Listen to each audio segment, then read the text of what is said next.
राज्य के प्रति कर्तव्य है। हर एक व्यक्ति शासकीय अधिकारियों के अधीन रहे, क्योंकि कोई अधिकार ऐसा नहीं जो परमेश्वर की ओर से न हो, और जो अधिकार हैं वे परमेश्वर के ठहराए हुए हैं।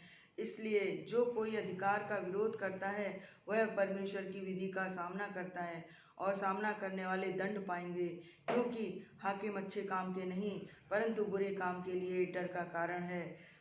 अतः यदि तू हाकिम से निडर रहना चाहता है तो अच्छा काम कर, और उसकी ओर से तेरी सराहना होगी, क्योंकि वह तेरी भलाई के लिए परमेश्वर का सेवक है। परंतु यदि तू बुराई करे तो डर, क्योंकि वह तलवार व्यर्थ लिए हुए नहीं और परमेश्वर का सेवक है, कि उसके क्रोध के अनुसार बुरे काम करने वाले को दंड। इसलिए अधीन रहना न केवल उस क्रोध के डर से आवश्यक है, वरन विवेक भी यही गवाही देता है। इसलिए कर भी दो, क्योंकि शासन करने वाले परमेश्वर के सेवक हैं और सदा इसी काम में लगे रहते हैं। इसलिए हर एक का हक चुकाया करो। जिसे कर चाहिए उसे कर दो, जिसे महसूल चाहिए उसे महसूल दो, जिससे डरना चाहिए उससे डरो, जिसका आदर करना चाहिए उसका आदर करो।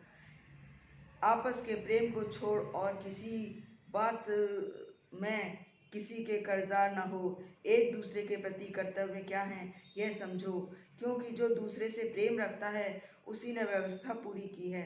क्योंकि यह कि व्यभिचार न करना, हत्या न करना, चोरी न करना, लालच न करना, और इनको इनको छोड़ और कोई भी आज्ञा हो तो सब का सारांश इस बात में पाया जाता है, अपने पड़ोसी से अपने समान प्रेम रख।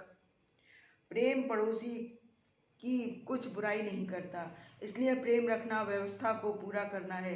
समय को पहचान कर ऐसा ही करो, इसलिए कि अब तुम्हारे लिए नींद से जाग उठने की घड़ी आ पहुंची है।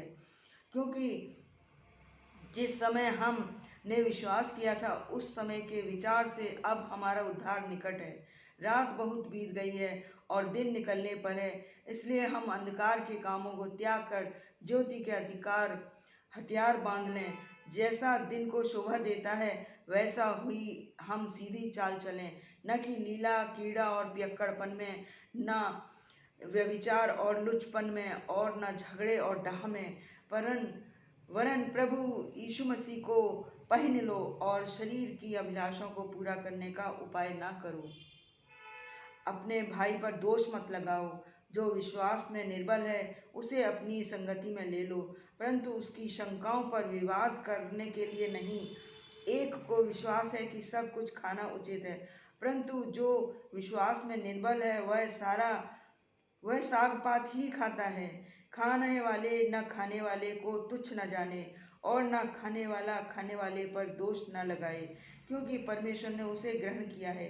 तू कौन है जो दूसरे के सेवक पर दोष लगाता है? इसका स्थिर रहना या गिर जाना उसके स्वामी ही से संबंध रखता है, वरन वह स्थिर ही कर दिया जाएगा, क्योंकि प्रभु उसे स्थिर रख सकता है। कोई तो एक दिन को दूसरे से बढ़कर मानता है और कोई सब दिनों को एक समान मानता है। हर एक अपने ही मन में निश्चय कर ले, जो किसी दिन को मानता है वह प्रभु के लिए मानता है। जो खाता है वह प्रभु के लिए खाता है, क्योंकि वह परमेश्वर का धन्यवाद करता है, और जो नहीं खाता वह प्रभु के लिए नहीं खाता और परमेश्वर का धन्यवाद करता है। क्योंकि हम में से ना तो कोई अपने लिए जीता है और ना कोई अपने लिए मरता है। यदि हम जीवित हैं तो प्रभु के लिए जीवित हैं, और यदि मरते हैं तो प्रभु के लिए मरते हैं। अतः हम जिए या मरें हम प्रभु ही के हैं, क्योंकि मसीह इसीलिए मरा और जी भी उठा, कि वह मरे हुओं और जीवितों दोनों का प्रभु हो। तू अपने भाई पर क्यों दोष लगाता है, या तू फिर क्यों अपने भाई को तुच्छ जानता है? हम सब के सब परमेश्वर के न्याय सिंहासन के सामने खड़े होंगे, क्योंकि लिखा है, प्रभु कहता है, मेरे जीवन की सौगंध कि हर एक घुटना मेरे सामने टिकेगा और हर एक जीभ परमेश्वर को अंगीकार करेगी।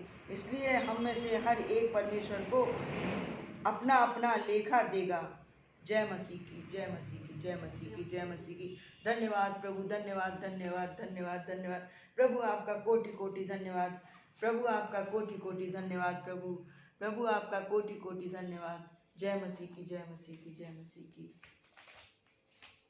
जय मसीह की, जय मसीह की, जय मसीह की।